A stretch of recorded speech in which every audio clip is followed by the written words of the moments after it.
Hello everyone, আসসালামু আলাইকুম। আশা করি সবাই ভালো আছেন। তো আজকে আমি একটা ব্লগ নিয়ে হাজির হলাম, যেখানে আমি বারবি পেন্টিং করব। যেহেতু রিসেন্টলি বারবি মুভিটা রিলিজ হয়েছে, তাই আমি বারবি পেন্টিংটাকেই বেছে নিলাম। পেন্টিংটা করার জন্য আমি পেন্সিল দিয়ে একটা আউটলাইন করে নিলাম, দেন বেস কালারটা দিয়ে নিলাম হালকা পিঙ্ক কালার। এর উপর আমি আরেকটু গাঢ় শেডের আরেকটা বেস দিয়ে নিলাম, তাহলে এটা দেখতে অনেকটা রিয়েলিস্টিক মনে হবে।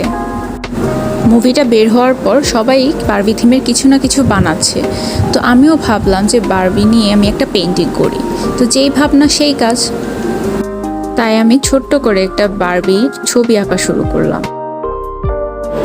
এখন বারবির যে ফেসটা, এটার ভেতরে সম্পূর্ণ অংশটাতে ব্ল্যাক কালার দিয়ে নেব। ফেস সহ হেয়ার সহ সব কিছুই ব্ল্যাক কালারের হবে। আসলে পেন্টিং করতে তেমন স্কিলের প্রয়োজন হয় না, খুব ধৈর্যশীল হলে এমনিতেই পেন্টিং করা যায়। আর সাথে চিন্তা ভাবনাটা একটু ভিন্ন আঙ্গিকে করা গেলে নিজের থেকেই নতুন নতুন আইডিয়া চলে আসে। এখন 0 সাইজের তুলি দিয়ে আমি বারবির একটু আইল্যাশ এবং নাক, ঠোঁট এগুলো একটু ভালোভাবে মার্ক করে দিচ্ছি। বারবিটাকে তো আরেকটু কিউট করতে হবে। তো আমার মনে হচ্ছিল যে হেয়ারের মধ্যে আমি যদি একটা কিউট বো এঁকে দিই, তাহলে বারবিটাকে আরেকটু কিউট লাগবে। আর নিচের দিকে আমি একটু বারবি স্টাইলে বারবি ক্যালিগ্রাফি করে দিলাম, মানে বারবি নামটা লিখে দিচ্ছি। তো এর জন্য আমি একটু পিঙ্ক আর ব্ল্যাক একসাথে মিক্স করে বারবি নামটা লিখলাম।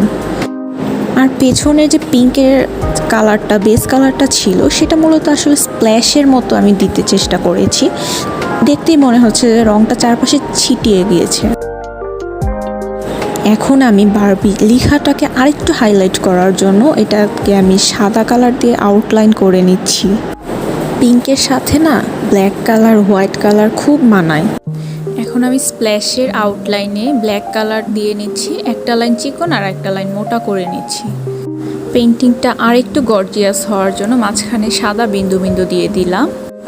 এই তো পেন্টিং করা শেষ। এখন আমি এটাকে রিয়েল ফ্লাওয়ার করিয়ে দিব, এই যে নয়নতারা ফুল। আজকের মতো আমার পেন্টিংটা করা শেষ। সবার কাছে কেমন লাগলো আমাকে কমেন্ট বক্সে জানাবেন। এই পর্যন্ত সবাইকে বাই বাই।